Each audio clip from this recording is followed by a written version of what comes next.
ada masa kamu boleh dapat. Boleh dapatkan kertas graf. Okey, bismillahirrahmanirrahim. Assalamualaikum dan selamat sejahtera. Saya harap kamu dapat dengar dengan jelas. Jika ada apa-apa masalah, sila beritahu. Dulu beri laluan, takutnya nanti kita perlahan. Okey. So hari ini kita akan masuk 7.1.3 pembina OGIF bagi suatu set data terkumpul dan seterusnya menentukan kuartil. Okey, kalau kita lihat buku teks surat 207. Buku teks surat 207. Okey, so standard pembelajaran kita pada hari ini ialah membina OGIF bagi suatu set data terkumpul dan seterusnya menentukan kuartil. Yang pertama kita akan bina OGIF dan kemudian kita akan menentukan kuartil. Okey, OGIF ni juga dipanggil sebagai lengkung kekerapan longgokan. Lengkung. Kalau kita tengok yang pertama kita belajar dalam topik ini, kita plot histogram. Histogram ialah peta. Blok-blok. Kemudian kita tengok poligon kekerapan. Poligon kekerapan ialah garis-garis lurus yang berbentuk poligon. Okey, manakala yang ketiga ini ialah OGIF. OGIF ni ialah lengkung kekerapan longgokan. Okey, apabila kegerapan longgokan suatu data diplot dan disambungkan, graf berbentuk S akan terhasil. Okey, OGIF sangat berguna dalam penentuan kuartil. Okey, kuartil dan juga persentil. Ini direct translation daripada bahasa Inggeris persentil. Dia berkaitan dengan peratus. Okey. Kalau kuartil ni dia hanya ada 4, dia hanya ada 3 saja. Iaitu dia membahagikan satu OGIF itu kepada 4 bahagian. Suku, separuh, 3 suku. Ataupun 3/4. Itu OGIF kuartil. Persentil ni dia lebih kecil. Pembahagiannya lebih kecil. Berapa peratus yang kita nak kita boleh dapatkan. Inilah dia persentil. Persentil ni pun sangat penting. Okey. Apa nanti saya akan tunjukkan. Okey, inilah bentuk lebih kurang bentuk OGIF ialah dalam berbentuk S begini iaitu juga dipanggil sebagai lengkung kekerapan longgokan. Okey, so kita akan lihat dulu langkah-langkah pembinaan OGIF. So kamu juga boleh baca dalam buku teks. Okey, saya laju sikit kat sini. So yang pertama, langkah membina OGIF yang pertama ialah kita tambahkan satu kelas sebelum kelas pertama dengan kekerapan sifar. Okey, cari sempadan atas dan kekerapan longgokan. Yang pertama, tambahkan satu kelas, kemudian cari sempadan atas dan kekerapan longgokan setiap kelas. Jadi kita akan lengkapkan jadual kekerapan longgokan yang kita dah belajar sebelum ini. Cuma kita tambah satu kelas pertama, tambah satu kelas sebelum kelas pertama dengan kekerapan sifar. Langkah yang kedua. Okey. So, langkah yang kedua, pilih skala yang sesuai bagi paksi mencancang yang mewakili kekerapan longgokan. Kita harap clear jelas kat sini. Paksi mencancang ialah kekerapan longgokan, paksi mengufuk ialah sempadan atas. Okay, so maksudnya paksi X dia sempadan atas, paksi Y dia kekerapan longgokan. Okay, langkah yang ketiga, plot kekerapan longgokan, iaitu kekerapan longgokan dan dengan sempadan atas yang sepadan. So kita akan plotkan lah. Kita plotkan graf XY, okay, graf kursi, dari macam mana kita plotkan poligon kekerapan, sama saja kita plotkan. Okay, lepas kita plotkan setiap titik, katakanlah kita ada 7 ataupun 8 titik, bergantung kepada soalan, kemudian kita akan sambungkan titik-titik tersebut. Okay, itu adalah langkah yang keempat. Lukis lengkung licin yang melalui setiap titik tersebut. Okay, licin di sini bermaksud lengkung tidak boleh guna pembaris. Cuma kamu boleh bantuan dengan dipanggil French curve ataupun pembaris yang boleh melengkung. Kalau tak payah. Hanya gunakan freehand. Pastikan lengkung kamu itu melalui semua titik. Jangan ada yang tertinggal. Itu langkah yang keempat yang sangat crucial di sini. Okey, biasanya membina OGIF ni dia soalan dia melibatkan 4 markah. Okey, so selepas kita membina OGIF nanti kita akan tengok apa yang dipanggil sebagai quartile. Quartile inilah direct translation daripada bahasa Inggeris. Okey, sebab tu kamu nampak di sini digunakan huruf Q. Q1. Okey, so Q1 ialah kuartal yang pertama, di mana kedudukan dia ialah pada N per 4. N ni apa? N ni ialah data terkumpul, bilangan data N. Okey, ataupun jumlah kegerapan longgokan yang paling mudah. Ataupun bilangan data, berapa banyak data itu melibatkan berapa orang. Berapa orang pelajar, berapa orang murid, contoh dia kan. So, jumlah itu dipanggil N, iaitu bilangan data N. Okey, untuk mencari kuartal yang pertama, kita akan gunakan N per 4, iaitu suku tadi saya kata tadi N per 2, Q2 ni juga dipanggil sebagai median. Q2 ni juga ialah median, iaitu kuartal yang kedua. Kita tak panggil kuartal yang kedua, kita panggil dia Q2. Nama lain dia ialah median. Dia berada di tengah-tengah. Dan kuartal yang ketiga iaitu Q3, 3N per 4 ataupun 3 per 4N. Sama. Maksudnya sama. Nanti kita akan tengok nanti. So yang pertama kita akan lihat pada contoh 7. Muka surat yang sama. Surat 207. Okay, ini yang saya cakap tadi. Langkah pertama ialah kita tambahkan satu kelas sebelum kelas yang pertama. So kita tengok sini 350, 300, 250, 200, 150, 100. Sebelum 100 ialah sebelum 100 ialah 100. So, kelas yang sebelumnya ialah 50 hingga 90. Sebelum 100, 99. 100 tolak dengan 50, so kita dapat 50. Untuk kelas sebelum kelas yang pertama, kelas dia ialah 50 hingga 99. Kekerapan dia ialah sifar.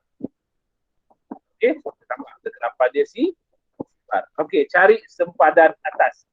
Okey, bagi yang dah lupa ataupun yang tak pernah ingat, ataupun tak pernah datang, ada kesempatan cari sempadan atas. Contoh, kita nak cari sepadan atas untuk yang pertama ni. So 99 tambah dengan 100. Okey, 99.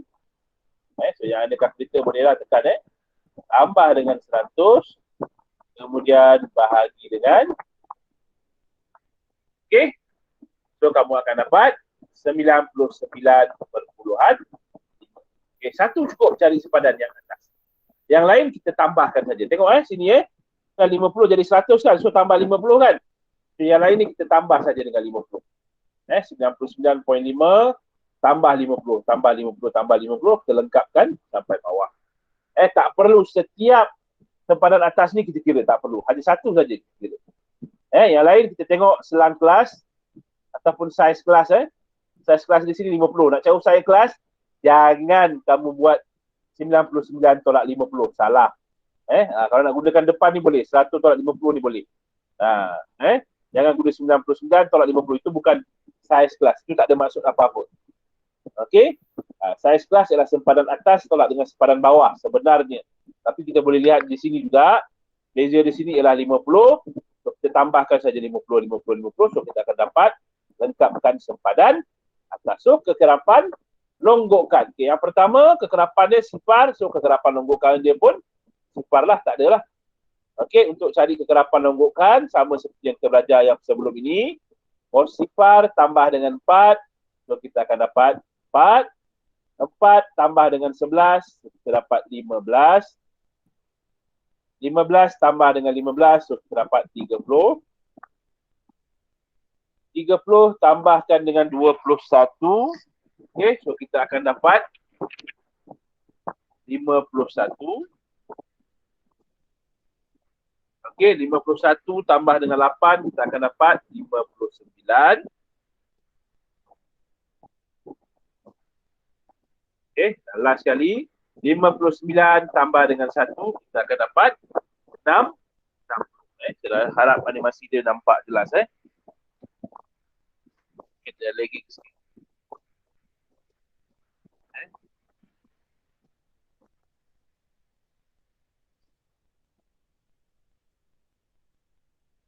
Okay, so dah lengkap kita punya jadual kekerapan. Okay, langkah yang kedua tadi, kita lihat tadi ialah kita pilih skala yang sesuai. Pilih skala yang sesuai. So, apa skala yang sesuai? Okay, kalau kita tengok sini, skala yang sesuai dia ialah paksi Y. Paksi X dia, kita tengok beza dia tadi ialah 50. So, untuk paksi mengufuk, okay, 2 cm mewakili 50 unit ataupun 50 miligram. Sebab jadual ini berkisar tentang kuantiti garam. Okey, so untuk kekerapan longgokan kita boleh gunakan 2 cm kepada 5 unit. Okey, pun boleh sebab dalam kertas gerah masih muat. Tapi kita tengok contoh yang dia beri dalam buku teks ini, dia gunakan 2 cm mewakili 10 unit. Okey. 2 cm mewakili 10 unit. Okey. Ini paksi mengufuk. So, kita mula dengan sempadan atas yang mula-mula sekali, yang kekerapan sifar 99.5. So kita gunakan petak 2 cm ini. Okay, kita tuliskan saja sempadan atas. Okay, lengkapkan sempadan atas.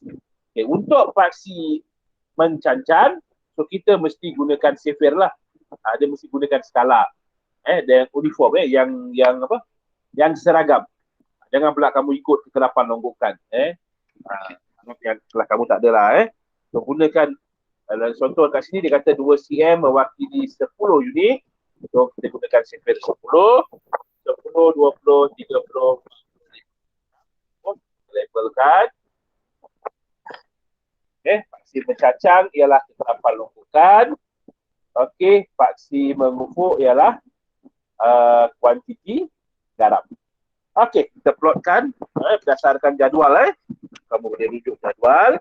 Okey, sempadan atas dan kekerapan longgokan. Dah tak payah tengok lagi yang lain.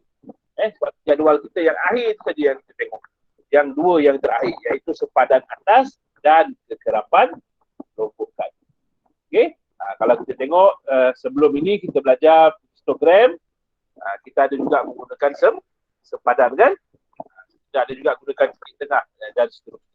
Okay, tapi untuk OGIF mesti gunakan sempadan atas.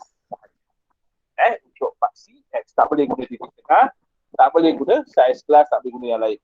Mesti gunakan sempadan atas. Okey, kita plotkan titik yang pertama. Titik yang pertama sempadan atas dia 99.5. Okey, so dia punya kekerapan dia. Okey, poin yang kedua, sempadan atas dia 149.5. So dia punya kekerapan dia, longgokan dia ialah 4. Merah ni kekerapan longgokan dia 4. Okey, yang kedua, ketiga sempadan atas 199.5. So kekerapan longgokan dia 15. Okay, 249.5, kekerapan longgokan dia 30. 299.5, kekerapan longgokan dia 51. Kemudian 59 dan 6. So, kalau kamu ada kertas graf, so saya galakkan kamu cuba latihan ini menggunakan kertas graf. Lihat pada jadual kekerapan yang dah ada dalam buku teks tu, kamu lukis sendiri tanpa rujuk buku teks. Tanpa rujuk graf dalam buku teks. Kamu rujuk jadual, jangan tak rujuk jadual pula. Rujuk jadual, cuba lukiskan kekerapan, cuba lukiskan OGIF. Okey, so langkah yang keempat tadi, lukis lengkung licin. Lukis lengkung licin yang melalui setiap titik. So kena melalui setiap titik lah. Kamu lukiskan satu lengkung. Guna freehand. Guna pensel. Sambungkan guna pensel. Tanpa guna pembaris. Pembaris yang biasa tu. Kalau pembaris lengkung, boleh gunakan. Untuk membantu. Tapi tidak wajib menggunakan pembaris lengkung itu.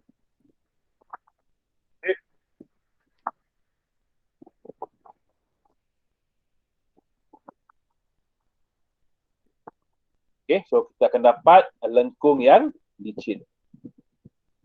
Okey, so seterusnya kita akan tengok macam mana kita nak menentukan kuartil.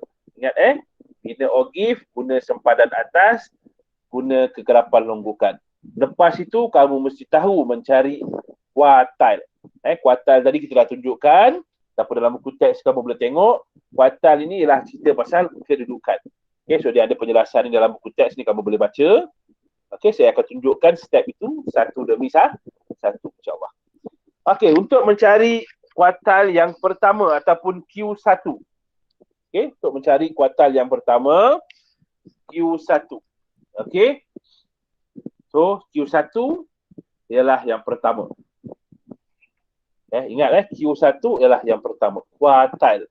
Daripada perkataan kuat itu bermaksud 4 bahagian. Suku. So, kalau kuartil pertama maksudnya 1/4.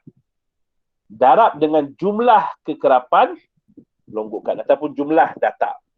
Bukan ikut paksi kalau katakanlah nilai dia sampai 50 saja, mana nilai yang paling tinggi? So biasanya kita akan rujuk pada jadual kekerapan longgokan. 60 ni kita ambil daripada jadual ataupun daripada apa yang kita dah plot dekat sini. Bukan nilai pada paksi. Jangan salah faham. Biasa juga pelajar silap dekat sini. Tapi alhamdulillah bagi graf ini, ogif ini, nilai dia 60 yang paling tinggi. N dia ialah 60. So 1/4 darab dengan 60, so kita akan dapat 15. 15 ini bukan Q1. Bukan kuartil yang pertama. 15 ini ialah kedudukan kuartil yang pertama. Maksudnya, graf ni, 60 ni, sampai 60 ni kan, kita boleh bahagikan dia kepada 4 bahagian. Itu maksudnya kuartil. Kita bahagikan dia kepada 4 bahagian. Nanti saya akan tunjukkan gambar yang satu lagi tu. Yang ni kita buat dulu. So, kita cari 15 di sini, kita plotkan pada graf. Okay, kita cari 15. Okay, 15 di sini, so kita gariskan. So, kamu boleh gariskan guna garisan putus-putus ataupun garisan sempang ataupun nak gunakan garis penuh pun tak apa, tak ada masalah. Tapi pastikan guna pensel. Dan jangan terlalu pekat yang boleh mengganggu ogif kamu. Okay, gariskan.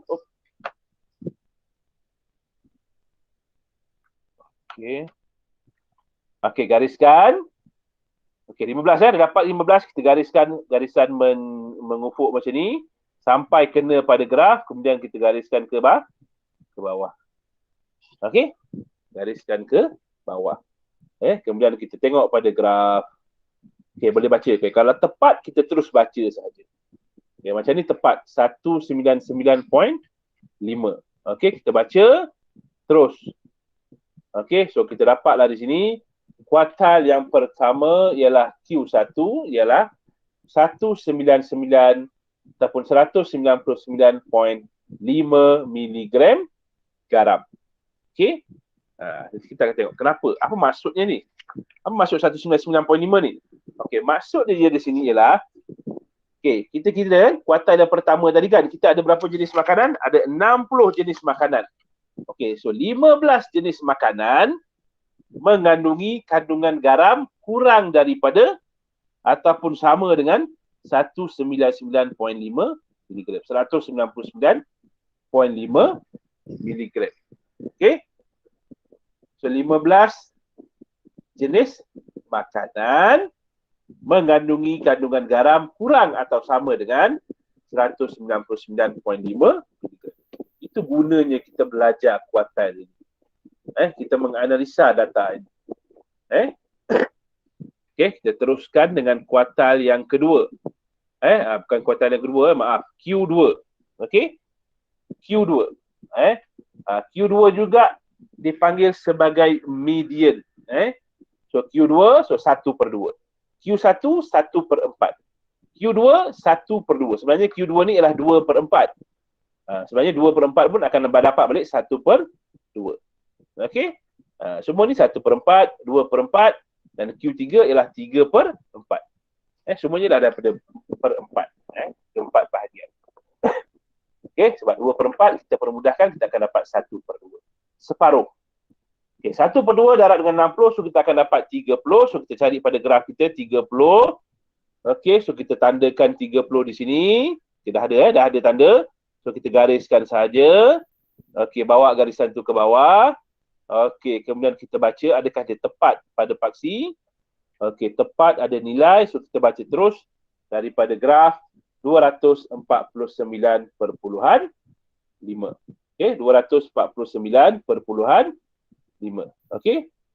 So, tak perlu kita risau. Kita terus baca sahaja. Tepat dapat nilai dia. Okey, maka median ataupun Q2 ialah 249.5 miligram. Ini kalau dapat nilai yang tepat pada nilai paksi. Okey, dua nilai dia tepat. Okey, kita pergi kepada Q3. So, ingat tadi saya cakap tadi, kalau Q3, 3/4. So, kalau kamu lupa cikgu 1/4 ke 1/2 ke, ingat dia. Kalau Q1, 1/4. Q2, 2/4. Q3, 3/4. So tak perlu risau. Jawapan kita nak cari yang akhir ni, nilai Q tu. Okey, bukan nilai kedudukan ni. Kedudukan ni tak ada markah pun. Yang jawapan dia kita nak lihat ialah Q1 apa, Q2 apa, Q3 apa. Okey, kita teruskan Q3. 3/4 darab dengan 60, so kita dapat 45. So kita tandakan pada graf kita 45, so kita gariskan. Okey. Kemudian kita dapat, kita gariskan ke bawah. Okey, so bila kita lihat di sini, dia tak tepat nilai dia. Okey, ni yang saya boleh besarkan lah. Harap boleh nampak. So kita dapat nilai dia tak tepat pada nilai pada paksi. Tapi dia ada pada garisan. Okey, so cara dia mudah saja. Okey, so kita kira berapa petak kecil. Kalau kamu betul-betul teliti pada buku tu, boleh lihat pada buku teks. Gambar dah ada dalam buku teks. Kalau dalam buku teks ni saya tak boleh nampak lah. Saya boleh zoom dengan komputer ni, saya nampak. So, bilangan petak dia 1, 2, 3, 4, 5, 6, 7. Dia melibatkan 7 petak. So, mudah saja. So, kamu ambil kalkulator. Bagi yang ada kalkulator, kamu boleh ambil kalkulator. Okey, antara 249 dengan 299.5 ni, nilai dia berapa? 50 kan? Sebab kita tengok tadi kan, skala saya dah beritahu, 2 cm mewakili 50 miligram. So, setiap petak ni 10 miligram. Maaf, 50 miligram. So, 50 bahagi dengan petak kecil ini, ada berapa? 10. Antara tanda ni, sempang dengan sempang ni, tanda sempang 249 dengan 299.5, ada 10 petak kecil, so kita bahagi. So, maksudnya di sini, setiap petak kecil ini nilai dia ialah 5 miligram. Okey, 5 miligram. Okey. Tunggu sekejap.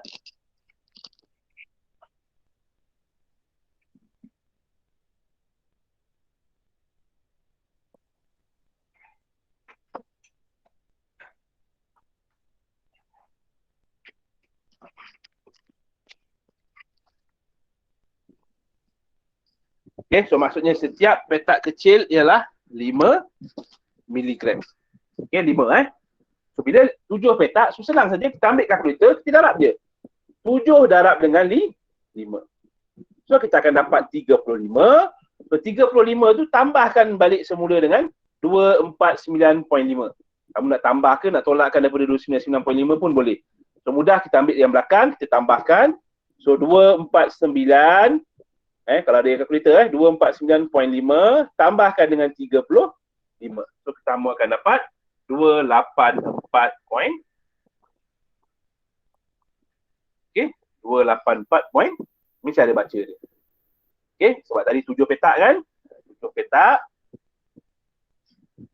So setiap petak kecil tu ialah 10 unit. Okey. Bagi siapa yang tak clear So antara ini dengan ini, beza dia ialah 50. So 50 bahagi dengan 10. So apa 10? Setiap ni ada 10 petak kecil. So kita dapat 5.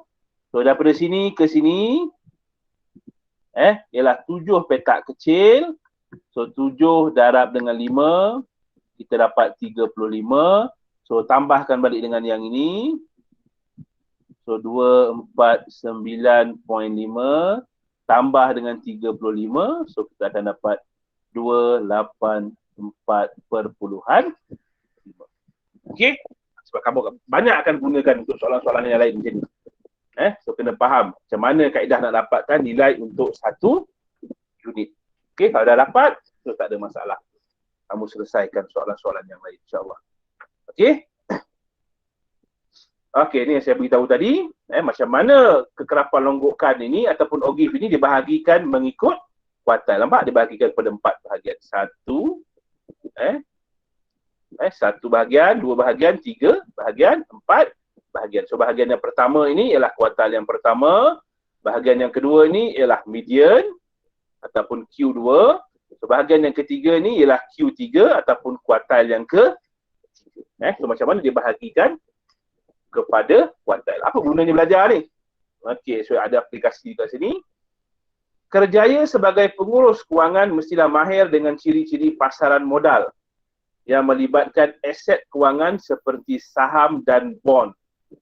Kaedah statistik boleh digunakan untuk menganalisis ciri-ciri pasaran modal ini melalui taburan saham dan bond. Sangat-sangat diperlukan oleh siapa yang dinamakan sebagai pengurus kewangan. Ini kerjaya yang takkan berhenti punya. Pengurus kewangan. Memang setiap bila-bila masa pun orang akan uruskan kewangan juga. Okey? So kalau kamu ada minat nak ceburi bidang tersebut, pastikan kamu sangat mahir ataupun boleh menganalisis data ataupun kaedah statistik. Okey? Menentukan kuartil dan juga persentil yang kita akan tengok sebentar. Okey. Okey, so kita juga boleh lukis histogram. Ini dipanggil histogram, bukan Ini dipanggil histogram longgokan. Kalau histogram kita sebelum ini, kita guna apa? Kita guna kekerapan saja. Tetapi di sini digunakan kekerapan longgokan. So nama dia pun jadi histogram longgokan. Apa gunanya histogram longgokan ini? Okey, histogram longgokan ini berkait rapat dengan OGIF. Okey, berkait rapat dengan OGIF. Walaupun dia tak akan tanya pasal histogram longgokan, tapi kamu perlu tahu apa kaitan antara histogram longgokan dengan OGIF. Okey?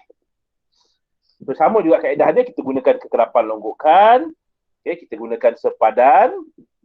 Ini sepadan bawah ataupun sepadan atas bagi kelas yang sebelum sama maksud dia sama. Okey, untuk yang pertama kita ikut petak dia. Sama nilai dia sama seperti sebelum ini.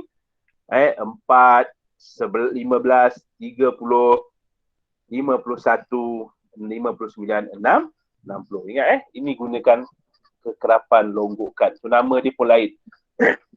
Nama dia panggil histogram longgokan. Okey?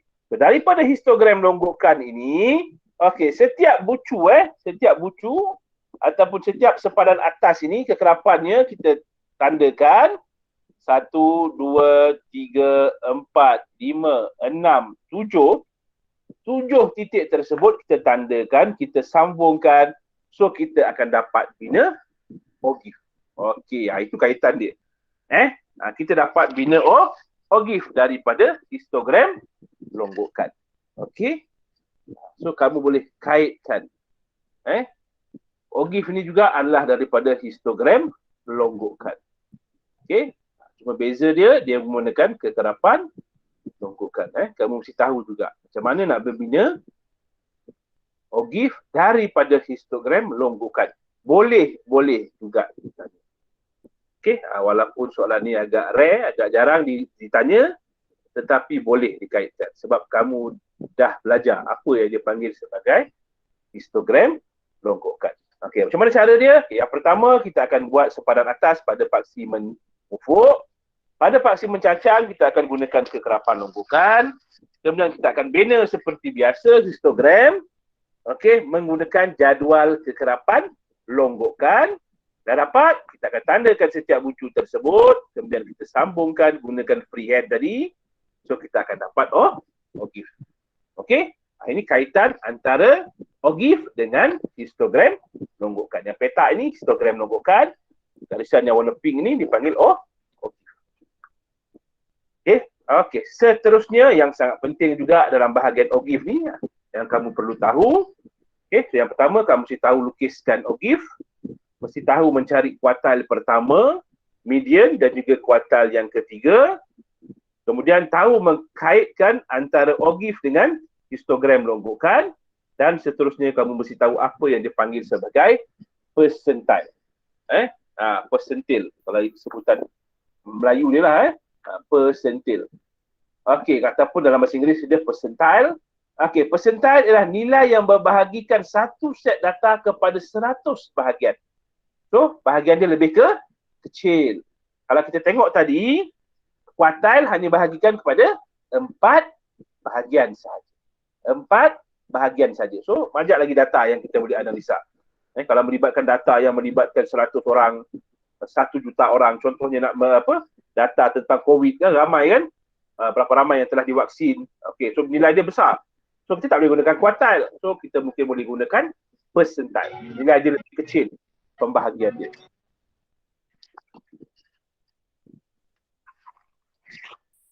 So, okay. Dia terdengar suara tadi.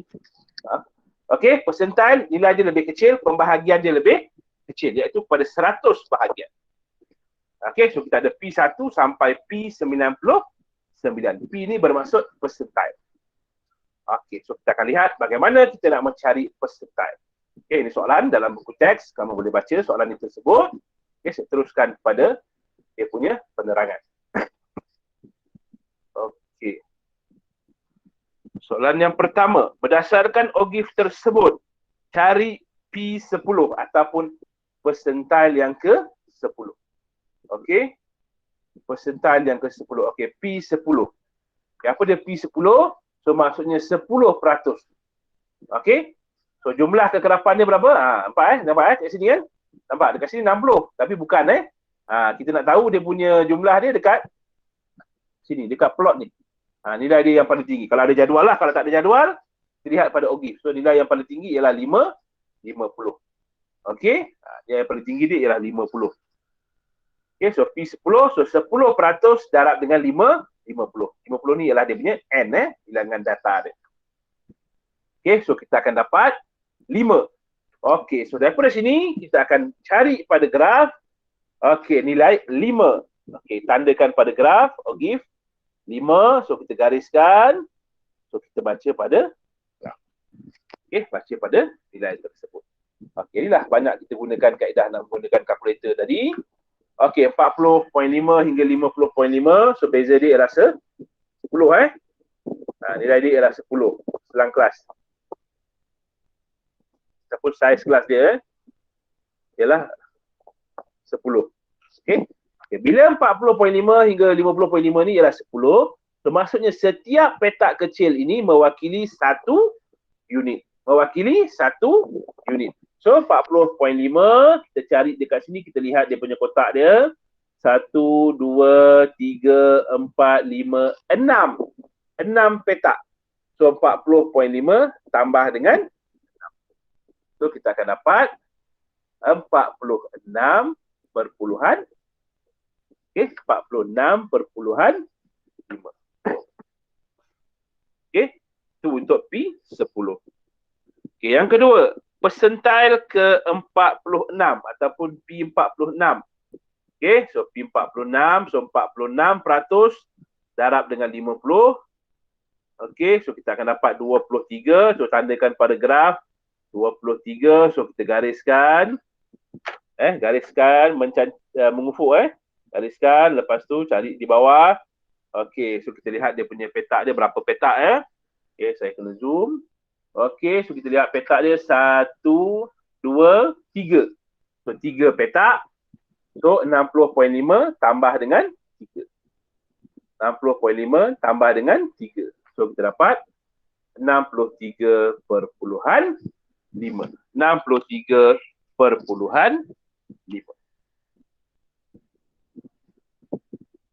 Okey, kita teruskan dengan soalan B. Okey, B dia kata hanya calon yang memperoleh percentile ke-92 dan ke atas akan dipanggil untuk temuduga.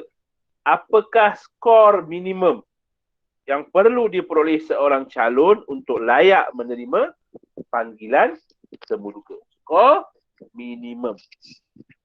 Bukan skor maksimum skor minimum. Skor maksimum dah tentulah 100%. Okey, skor minimum. Okey, skor minimum. So P92 92% darab dengan 50. So, kita akan dapat 46. So, kita tandakan pada kita punya graf. 46. Kita tarik. Okay. Kemudian kita pergi pada Pak Simen. Pak Simen cacam 46. Pak Simen mengufuk, kita tarik ke bawah. So, kita akan dapat nilai dia. Okay, so kalau saya zoom di sini, kita akan lihat. Okay, daripada 70.5 ini, dia ialah 1, 2, 3, 4, 5, 6. 6 petak setengah. Dia tak sampai maksimum 6 petak setengah. Okey.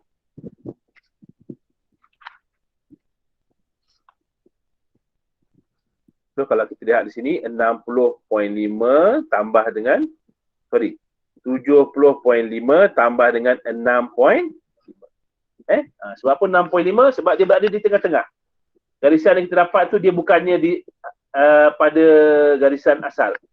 Dia berada di tengah-tengah antara garisan yang ke-6 dan garisan yang ke-7. So, setiap petak 1 unit. So kalau separuh, setengah lah, 0.5. So 1, 2, 3, 4, 5, 6. So 6.5. Okey. So kita dapatlah sini 6.5. So 70.5 tambah dengan 6.5. Okey, tambah dengan 6.5. So maka kita dapatlah dia 77. So P92 sini ialah 77. Oleh itu, hanya calon yang memperoleh markah minimum. Calon yang memperoleh markah minimum ataupun skor minimum 77 dalam ujian kecerdasan itu akan dipanggil untuk temuduga. Okey, so markah minimum untuk dipanggil temuduga ialah 70. Okey, kalau ada soalan boleh tanya, boleh stop saya, boleh tanya. Okey, seterusnya soalan C. Berapakah peratusan calon yang mendapat skor 57 dan ke bawah? Nampak tak soalan ni? Dia tak tanya skor, dia tanya peratusan calon. Dia dah bagi tahu skor. Skor dah ada.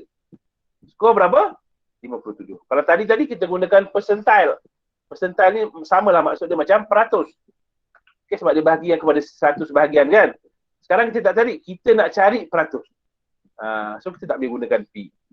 Kita nak cari P dia. Kita bukan nak tahu, kita bukan nak cari nilai dia. Kita nak cari percentile dia. Kita nak cari berapa peratus. Okay, so kita akan gunakan skor. Tapi alhamdulillah, soalan ni dengan jelas digunakan skor 57. Dia beritahu kat sini.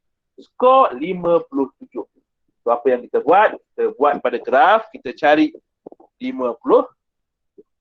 So kita tandakan 57. Okay, so 50.5. Kita cari 57 So 6 petak setengah lah. Okay, 6 petak ialah 50.5, 56.5. So 57, 6 petak setengah. Okay, so tandakan 57 dekat sini. Okey, benda pada graf, kita pergi pada Pak Simen Cancan, kita cari kegerapan longgokan. So kita dapat kegerapan longgokan dia ialah 15. Ini bukan peratus ini baru kegerapan longgokan. Soalan tanya peratus. Okey, so 15 per dengan jumlah tadi, jumlah dia 15 per dengan 50 darab dengan 100. Jangan keliru jangan ambil 60 pula. Kita tengok nilai yang paling tinggi. So 15 per 50 darab dengan 100, kita dapat 30%. Maka 30% daripada calon mendapat skor 57 dan ke bawah. Sebenarnya banyak lagi soalan yang boleh ditanya pada OGIF yang sama. Selalu banyak. So kamu kena ekstra. Kena work hard. Kita tak tahu soalan apa yang boleh ditanya. Tapi OGIF SPM terbuka ni soalan dia daripada tingkatan 1 sampai tingkatan 5 kita tak boleh jangka apa soalan yang keluar. Tapi OGIF ni untuk pengetahuan kamu banyak soalan yang boleh tanya. Tapi saya rasa dia akan fokus kepada percentile dan juga quartile. Percentile ni lah. Ini juga soalan ni juga berkaitan dengan percentile. Peratus. Okey. So itu sahaja untuk hari ini. So untuk latihan, so kamu boleh buat latihan dalam buku kerja. muka surat 104 hingga 109. So, sesiapa yang hendak buat latihan dalam buku teks juga saya galakkan. Okey, kamu hanya perlu inform saja saya, cikgu saya dah buat latihan. InsyaAllah saya akan bagi jawapan dia untuk kamu semak. Okey. So, untuk latihan hari ini ialah latihan dalam buku kerja, muka surat 104 hingga 109. Untuk OGIF, saya galakkan kamu gunakan kertas gerak sendiri. Kalau ada. Kalau nak nampak cantik, gunakan kertas gerak. Itu lebih baik. Okey, so itu sahaja untuk hari ini. Jika tak ada apa-apa soalan. Okey, saya tutup slide.